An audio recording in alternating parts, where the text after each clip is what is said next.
So as you know, every year or every 2 years, OCASI organizes a salary grid survey to gather an accurate and useful data on sector salaries and benefits. And we postponed it for a while because of the exceptional pandemic context. Then we resumed it last year.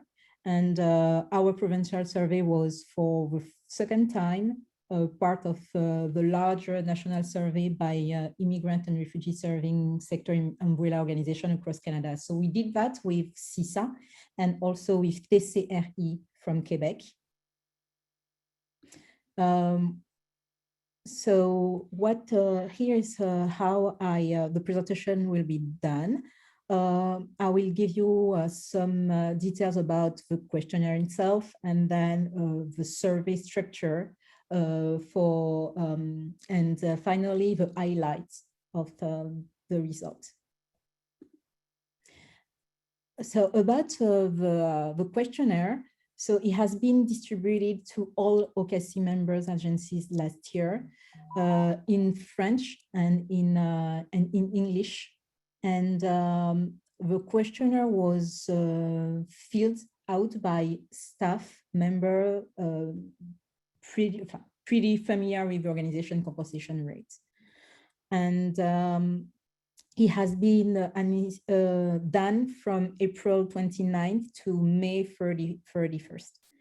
And 64 member agencies completed it. That represent 27% of OCASI membership.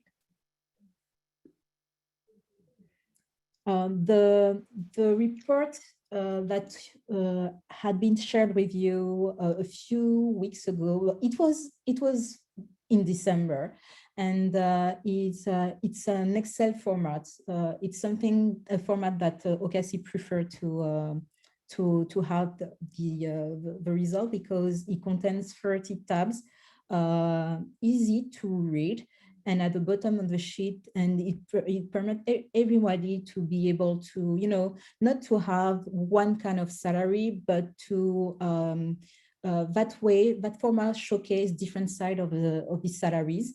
And the idea is to try to understand or to give a more complete picture of story being the data collected. So we have on the first tab, a salary by geographic location. And it allowed to see, for example, in the smaller cities center or in a larger urban center. In the past, it was more like the geographic OCASI region. But since we started to have a common questionnaire with across Canada and to allow comparison, it's more like large city, like large urban centers or small urban centers and etc. So we organized on the second tab salaries by revenue size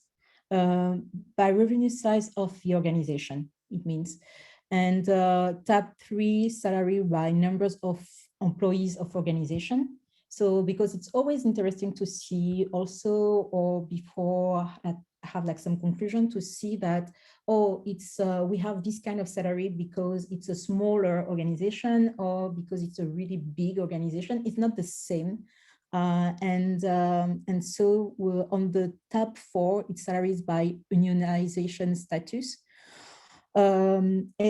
Also tab 5 salaries for Francophone agencies, tab 6 salaries of executive by gender, because we introduced a few years ago more demographic, and it means that it allowed us to see more than just salary, but also to see salary by gender for the executive. For the moment, we don't have that for the employees because it's a lot of work and maybe too many questions, more questions, even questions in the questionnaires. So we only have that for the moment for the executive, and we can do that also have on the tab 7 salaries on executive by race. after the gender. We also have like more information on the senior leadership demographics, but also on the employees demographics. And this year we ask even more about like origins and like the ethnicity. So we have more information about around that.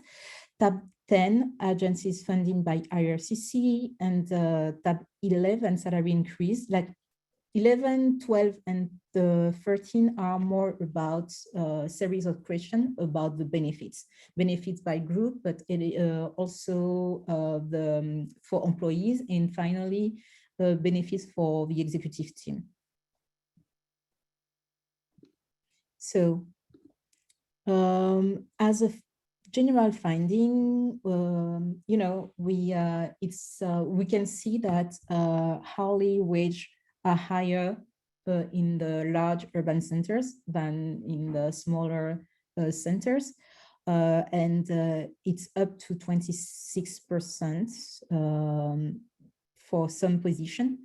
For some other position, the hourly wage gap between organizations with more modest revenue is also very significant. But here I didn't, what I wanted to show you, it's more about when we do a comparison between what we had as a result for the last, when I say last, I mean the survey 3 years ago and the one from last year. We can see, depends on the positions. You have some position where, for example, it's less. For the human resources director is like minus 9%. But I will say it also, I will precise that it depends on the respondent, and it depends also on how it has been like informed. So if we take just like result like salary from 3 years ago to salary from last year, it's this kind of result and increment that we had. So it was interesting, for example, to see that for the receptionist, we have like 3%, and sometimes it corresponds also to you know, the raise that we saw in the benefit that we will saw later. But just for you to understand, because I received some question asking, for example, for the executive, what is the base on used like to do the calculation for the hourly wage. So for the senior position agencies, the respondent had the option to actually choose to enter the hourly wage or the annual one. And when it was the annual one, it was I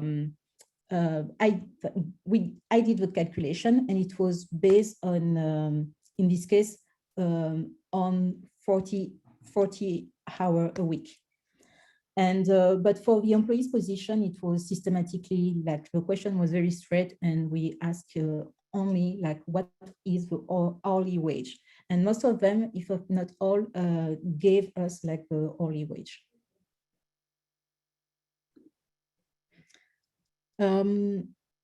Has a highlight for the gender and ethnicity findings. Again, women continue to outnumber men in senior position. Over the last 3 years, women's hourly wage tend to be higher than those in the male counterpart from like, you know, different area, like even like in the from the large urban centers, but in the small agencies also. So it's in 2021, the average hourly wage for women in Ontario was higher. It was $60.40 than the male counterparts, 57. did I say it's 15 or instead of 60? 60 for the women and 57 for the men, and slightly less than the LGBTQ 2S plus counterpart, 63. And here it's something more that compared to 3 years ago, because we didn't have 3 years ago data for the third category. But this year he has been, no, I mean, last year he has been informed. So he allowed us to add this LGBTQ 2S plus column here.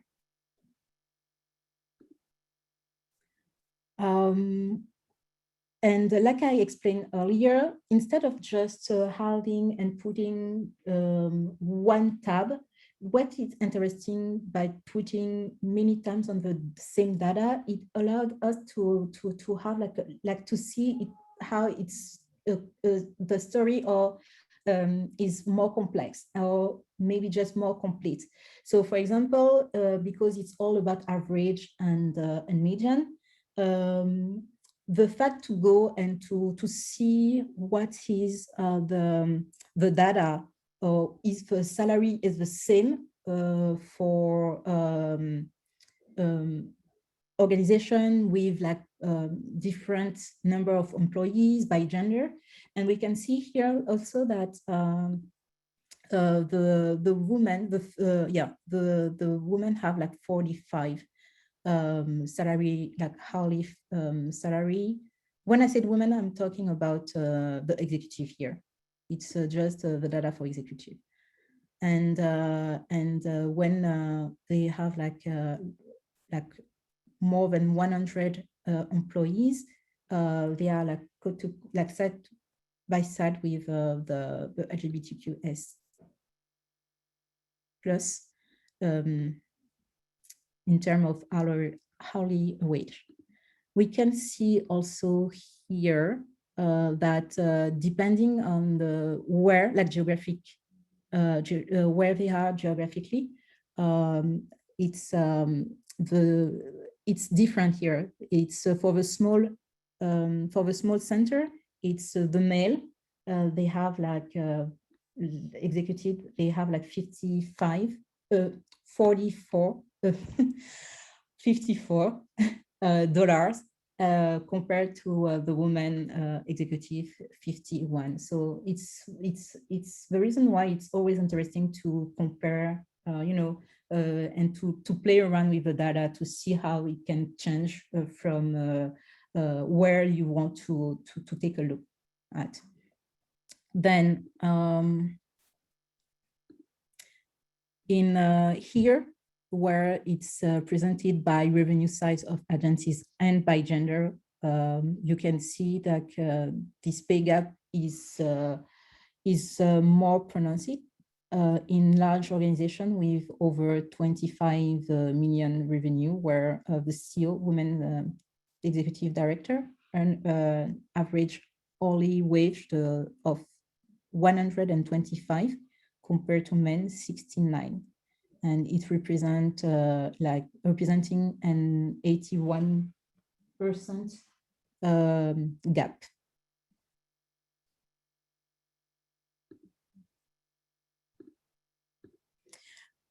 When broken down by race, the data also shows discrepancy in wage, and there is like 18% wage gap between racialized and non-racialized women.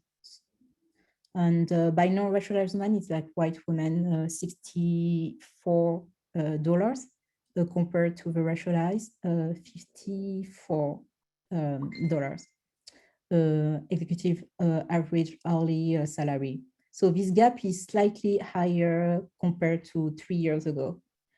And on the other hand, the average hourly wage among male executive, as we can see on here, is $57 hourly wage compared to non-racialized $64.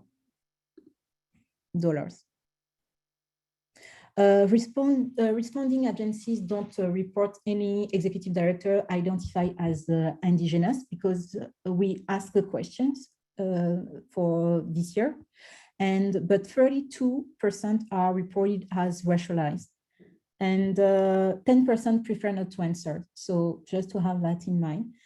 Among racialized CEOs, 42% are identified as Black, 24% as Southeast Asian, 19% as Chinese, and 5% each as Arab, Caribbean, Middle East, like Korean, Latina, Vietnamese. And we ask also, and 53% executive director are identified as immigrant or refugee.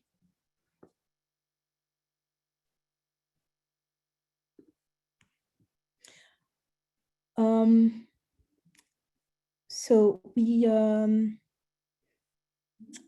ask also, beside the leadership, we ask about some demographic for the sector and the employees.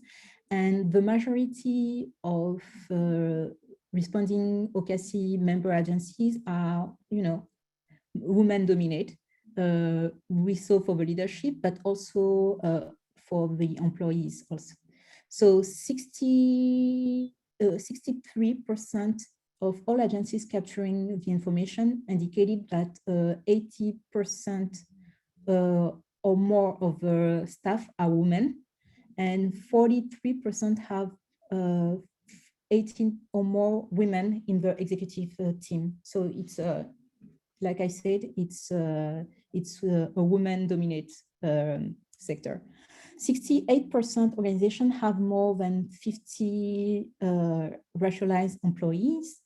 40% organization have more than 18 immigrants employees, and 14% organization have less than 10 indigenous employees.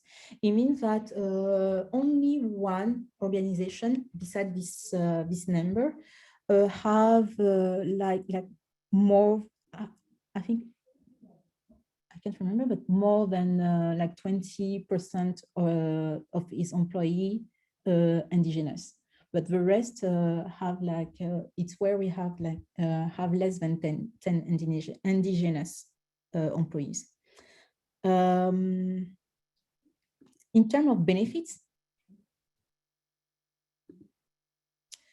we ask the question about the salary administration structure because, as we can see, 54% don't have any structure with defined grades and steps, or not yet.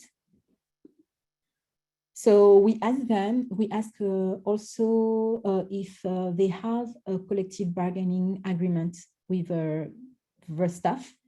And according to, if we have to compare with the previous survey, in the previous surveys, the one done in 2018, 78% of responding agencies were not unionized back there, compared to 73% in 2021 reported.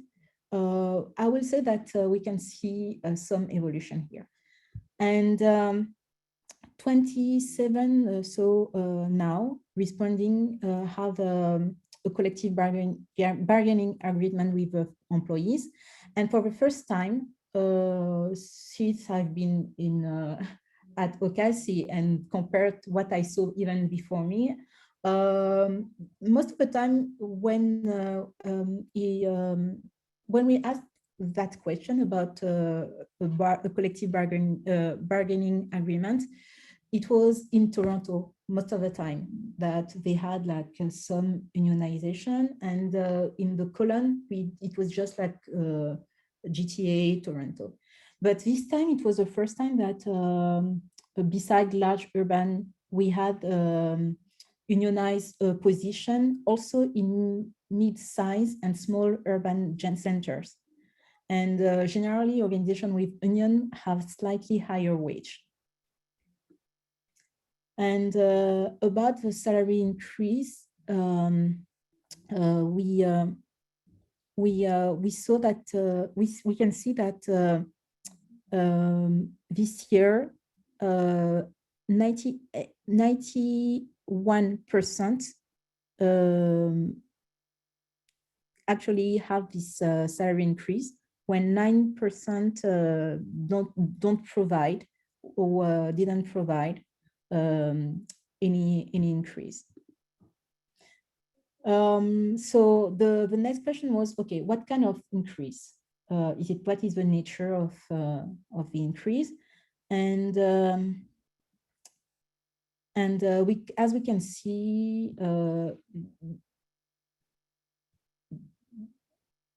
cost of the living, like 19% have their increase based on cost of living, 33% based on just like increase. Like I said, 9% no increase provided. 15% based their increase on merit and performance. 16% based their increase on the collective bargaining agreement, and over increase like 9%. So we can say that most of our sector actually have some increase of some sort, and then it's like from different nature, can be from because of collective agreement, or just because of what has been decided initially, and etc. So here I just put some of the benefits, but when you go back on the report, you have like really like a lot of details, and like more details. So 39% of organizations only provide benefits to permanent full-time employees, but you have like over percentage in the tab, where you can see that some of them provide benefits for even for the contractor. So it gives you like more details. 16% organization provide RRSP. 24% provide extended benefits, and when you have like more details also about that. And 7% of organizations provide employer-sponsored pension plan. It was interesting also to see that 75% of organizations pay out overtime with additional time off. So in this next slide, we can see what happened with leaders, like at the senior leadership level. So 92% senior leadership doesn't have any incentive or bonuses. And 42% senior leadership does not have a higher contribution level for RRSP provided has an additional benefit or incentive. And 22% have an additional week of vacation as an additional benefit or incentive. But again, when you go back to the report, you have like really more information about maybe transportation incentive or all kind like over details.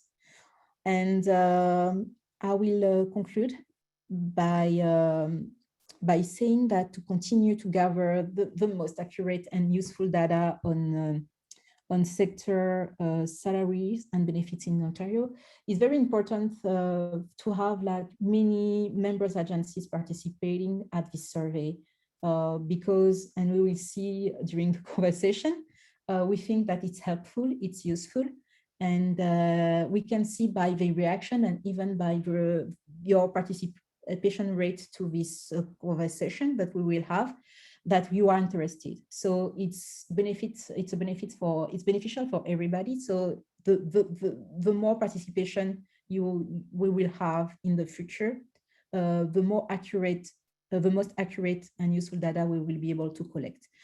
And in the context also of accelerated retirement and increased difficulties in staff recruitment and retention, some agencies use the survey result for salary grid, but others use them also to advocate and to discuss with the funders.